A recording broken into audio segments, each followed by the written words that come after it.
에너지 자립마을은요, 우리 마을에서 우리가 직접 할 수 있는 에너지 자립과 전환에 관련된 사업을 기획하고 캠페인, 교육, 아니면 공동구매처럼 여러 가지 사업을 주민들이 기획하고 진행하는 사업이에요. 에너지 자립이 가능하지 않다고 해도 우리가 가야 되는 미래라고 생각을 하고 있어요. 사실 도시는 에너지 자립이라고 했을 때 100% 우리가 생산을 해서 우리가 에너지를 만들어 쓰는 그런 시스템은 불가능하다고 봅니다. 왜냐하면 도시는 이미 모든 인프라가 너무나 쉽고 좀 싸게 제공받을 수 있거든요. 하지만 뭐 농촌이라든지 저층 주거지 같은 경우에는 내가 에너지를 생산을 100% 해서 자립을 한다는 개념뿐만 아니라 좀 포괄적이고 더 넓은 의미에서 우리가 에너지라고 했을 때는 여러 가지 에너지가 우리 생활에 필요할 수 있잖아요. 사람도 에너지고. 그래서 그런 측면에서 다 이제 좀 보는 것 같아요. 하지만 이제 에너지 교육이라든지 이런 측면에서는 아직 사람들이 전기 발전이나 생산의 그런 시스템이라든지 전기 요금의 구조라든지 이런 부분은 아직 모르는 부분이 많기 때문에 그런 것들은 함께 고민하고 사회가 좀 더 정의롭고 기후변화에 대응할 수 있는 그런 시스템이 없을까를 함께 고민을 하고 있으니까 그런 쪽으로 더 의미를 보고 있습니다. 에너지 자립마을에서는 주민들이 모여서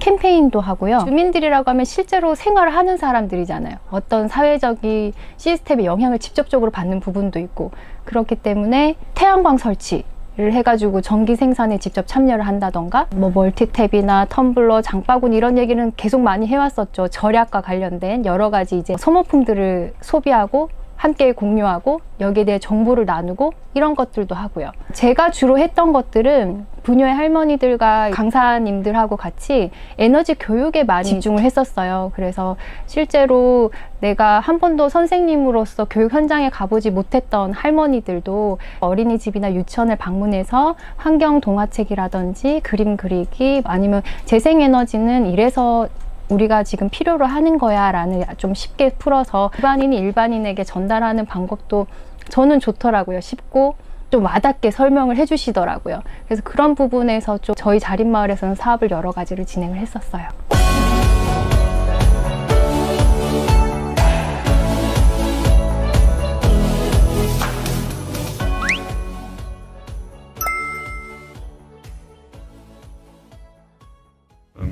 Kiez. It's a facility here in Berlin where Naturstrom provides electricity and heat based on sustainable solutions. We have some systems over here. We have a combined heat and power plant run by biogas, and yeah, we think that this kind of concepts of renewable energy in cities is quite important. It helps to make the people identify with energy transition, because electricity is not only produced by central power plants in the countryside or wherever, but electricity is also produced at the same place where you consume it, and this just increases the participation of everybody, of the people also in the city, to participate in an energy transition. And it also has other advantages, like it reduces carbon emissions by providing electricity by renewable energies.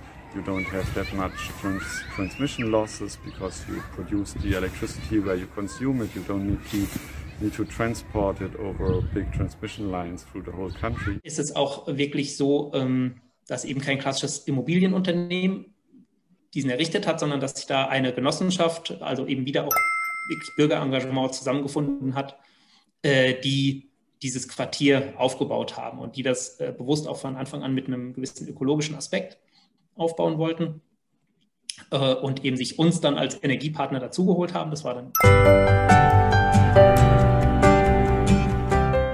the energy transition in Germany or all over the world. It's a challenge for everybody, not only for Naturstrom, and you always need to come up with new ideas and new kind of concepts, and you need to shift away from the running systems of the past 20-30 years, and having new ideas and new concepts needs a lot of energy and a lot of effort to implement it, and For sure, every day we have different kind of challenges, but with every new concept we are building and trying and implementing, we again can learn from these systems. And the idea is that with every project you have, you learn again and you can increase the quality of your electricity system. And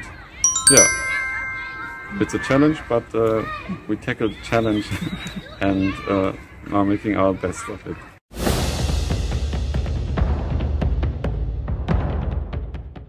우리에게는 4가지의 사업 모델이 있었어요.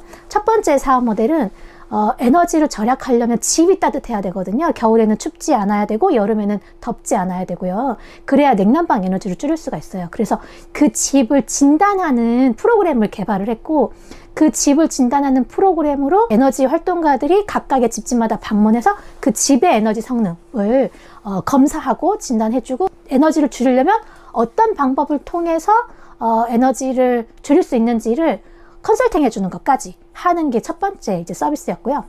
두 번째 서비스는 태양광이었어요.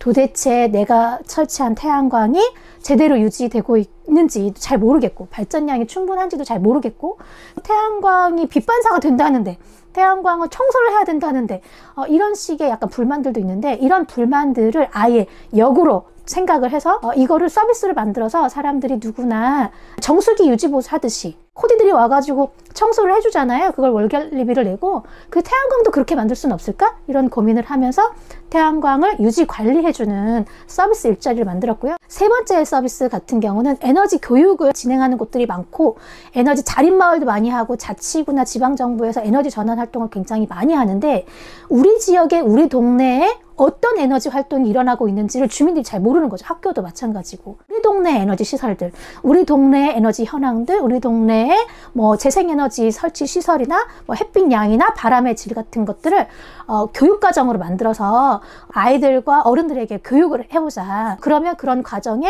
우리 지역에서 활동했던 에너지 시민활동가들이 가장 잘하는 게 우리 지역의 에너지 활동이잖아요. 이런 것들로 일자리를 얻게 해보자. 네 번째 사업 모델이 쇼핑몰이었던 거죠. 에너지를 절약하거나 생산할 수 있는 제품은 굉장히 많아요.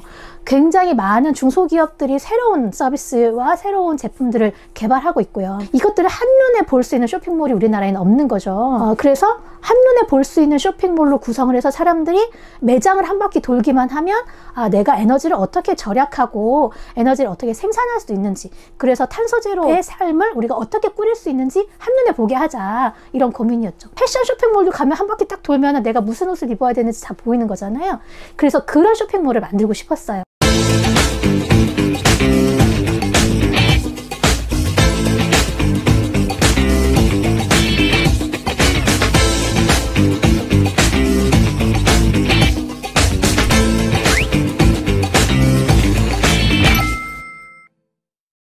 제가 바라보는 이제 에너지의 미래상은 변화할 수밖에 없다. 과거에는 소비자들이 전기를 사용을 하지만 전기를 일방적으로 받는 주체였다면, 앞으로는 소비자들이 이제 전기를 생산도 하고 소비도 하고 거래도 하는 능동적인 주체, 과거에는 수동적인 주체도 이제 능동적인 주체로 변화하는 그런 시대입니다. 거기에서 발생되는 여러 가지 이제 시스템과 비즈니스 서비스들이 이렇게 나오게 되는 그런 이제 상황이라고 볼 수 있을 것 같고,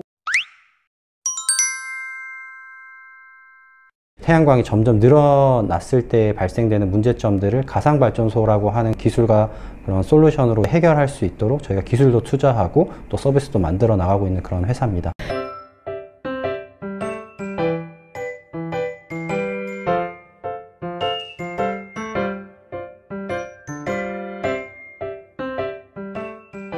대표적으로 사실 이제 안산 같은 경우에는 그 지역에 있는 시민사회하고 같이 협력을 해서, 지자체와 시민사회가 협력을 해서 그 지역에 저희가 많은 이제 아파트 옥상에 태양광을 이제 설치한 경험이 있고요.